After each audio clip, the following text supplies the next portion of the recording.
Hey boo, welcome to my channel. My name is Sheila. Thank you so much for clicking on this video. If you're new to my channel, hello, welcome. If you are not new, hey, how you doing?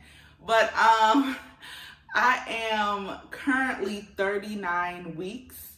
So we are finally at the end of the pregnancy. Like we are there, like we are right there at the door knocking, you know? So this might be my last update because I just don't know what's gonna happen from here on out, because the next video might be, or the next anything about pregnancy might be, we're headed to the hospital, he's here, or, you know, I don't know. But this is gonna be a bump date for week 35 through 38, because I just finished 38 weeks. So I'm gonna kind of go over those weeks and what happened. And like I said, this might be my last video, depending on when he comes. So we're gonna go ahead and get straight into it, and we'll talk about week 35 through 30. All right, guys, so you know I have my little paper because I was writing it down because I don't want to forget anything. So starting off on week 35, there wasn't much of a development as far as how I feel or actual body or anything that I need to go over. Pretty much was feeling the same.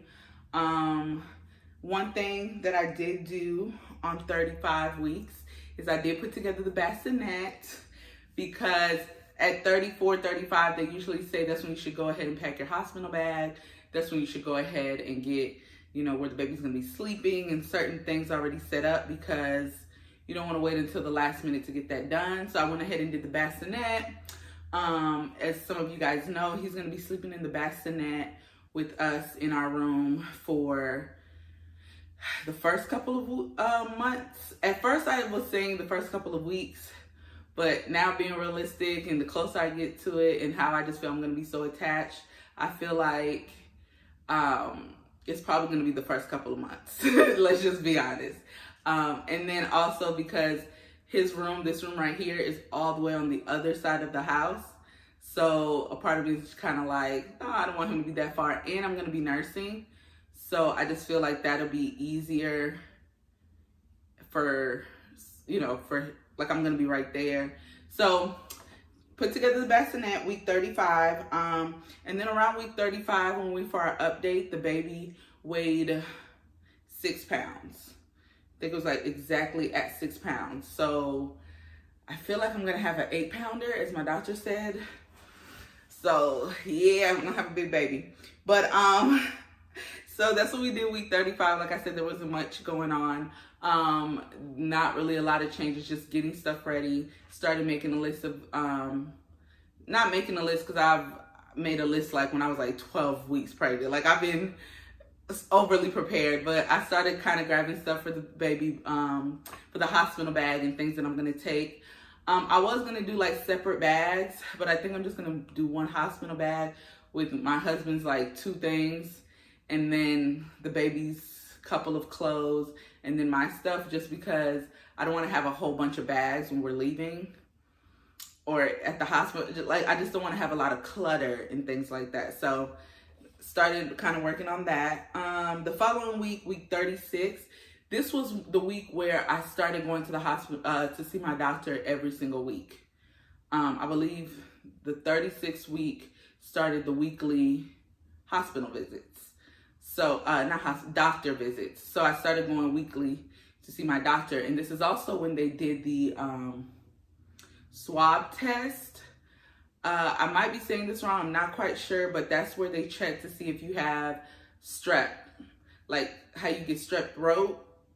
So I'm trying to explain it, but it might not be right. But it's a test that they do because technically the bacteria or the strep or the infection can be, you can have it and it not affect you, but then when the baby is birthed, it will affect the baby. So they just need to know that when you go to the hospital and get ready to deliver, they can start giving you antibiotics to go ahead and fight against that so the baby doesn't attract it. Now, when I say swab, they swab from to the other back side of it. So they swab from, you know, down there all the way to your butt. And it's really not bad. It's just like a little swab. Like, you know how you have the ear, the thing to clean your ear? It looks like that. It's just longer. They do that and you get your test back. It's not anything that like, it's either you have it or you don't have it. You know, there's not really much you can do, and it's just so they know and they can have it on your record. So when you go, they know, okay, we need to go ahead and give her this so the baby doesn't have it. So I took that test, which came back, I don't have it. And like my doctor was saying, it's not necessarily a bad thing. It's just some people have it, some people don't. And it's not something to like freak out about or, you know, lose sleep over. So we did that. Another thing, the 36 weeks, I was very like, I know they say you get gaseous and you have a lot of like you're just very gaseous.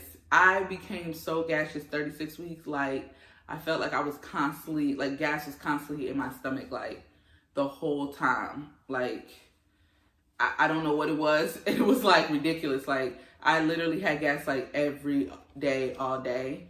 And the crazy thing about that was it would hurt. Like I would feel the gas and it would hurt.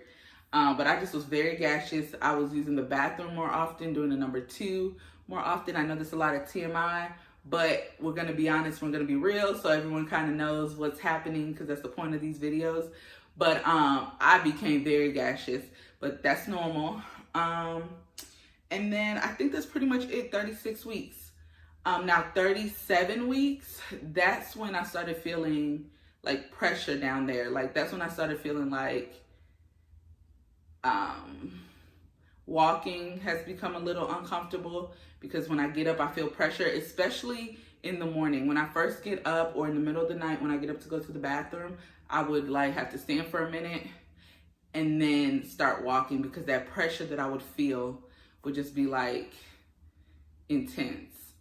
It's not that bad. I'm thinking it's gonna be so much worse, but it's not that bad. It's just, I just have to take a minute and then just kind of breathe.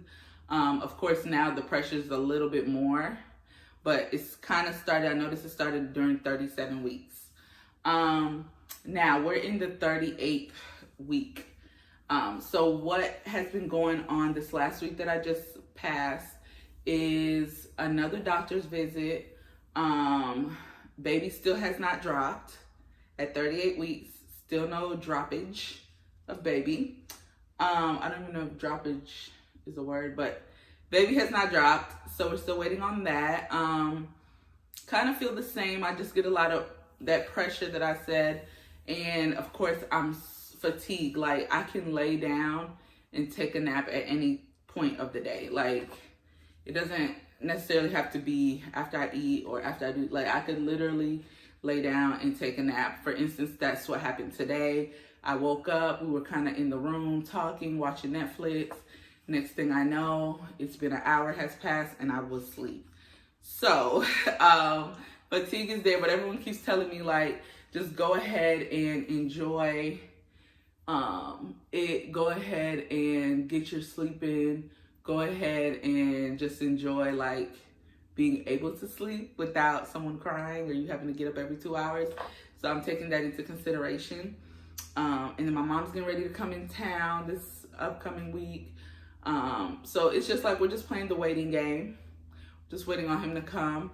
Another thing that has happened for me is when I went to the hospital, to the doctor's office this past week for my 38-week checkup, my blood pressure was extremely high and I had protein in my urine. So my doctor did a blood test, because until now I haven't, since I've been pregnant up to my last appointment, I have not had protein in my urine. So he was just concerned about preeclampsia and maybe we have to maybe do an induction or figure out something, because you know, I have protein in my urine. So that's kind of where we are right now. I have my doctor's appointment this upcoming week, and he's gonna kind of go over the results of the test and then kind of tell me where we stand. Now, I did not get a phone call from him, so it makes me feel like we're okay, because usually if it's something that needs to be taken care of, or like, I feel like if we needed to pick a date to induce, he would have called and been like, okay, this is what's going on. This is what I'm thinking or something like that. But I haven't gotten an email about my results or anything like that. So I think we might, and just might be something that we're kind of watching for. So that's kind of where we are right now. Like I said, I am now officially 39 weeks. So this might be my last update, sit down video going over with you guys. Or I might do another one, I'm not sure. But it's about to get a little hectic. Like I said, my mom's about to be in town. We're about to be on this whole waiting to meet the baby kind of flow. And we just don't know when he's coming. So we're just waiting on that and kind of seeing where we are. But I'm getting a little nervous. My body is like, I'm extremely ready to have this baby. Like, I'm just over being pregnant at this point. And I'm just ready to have him, and I'm ready to meet him. I'm ready to see what he looks like, meet his personality, see his smile, like all that great stuff. That I'm ready for that part. Because right now I feel tired all the time. I feel huge. I feel heavy. If I stand for a long period of time, I still have those like back aches. So I'm like just ready to not feel that. Ready for that release that everyone, or relief that everyone says you feel right after they come out. And you're just like, oh, you know, I'm ready to feel all that. But I know it's going to be interesting because this is going to be my first time going through labor. So I don't know what to expect. I'm a little nervous. I'm excited. It's just a whole bunch of feelings. But this was my update here for week 35 through 38. And hopefully soon we'll be welcoming the baby. And I will be able to introduce you guys to my little boy. And we will be past this point because I'm ready to have this baby. But thank you guys so much for watching this video. As always, if you have advice, if you have comments, suggestions, or just want to wish us a safe delivery, go ahead and put all that information down below in the comments. And as always, please make sure you follow me on Instagram, because if anything happens, I'll be on there first. So make sure you go ahead and follow me on my Instagram, Snapchat, and I guess Facebook. I don't really get on Facebook like, well, I've started getting on Facebook like that for my husband's business and stuff like that. So I guess just follow me on all my social medias, but especially Instagram, because that's where I'm on. I'm on there like all day, every day. So that's pretty much it, guys. Hopefully next time I see you guys or I talk to you, it will be because my baby's here. But you guys have a great rest of your day, and thanks for watching this video. See you in the next one. Bye.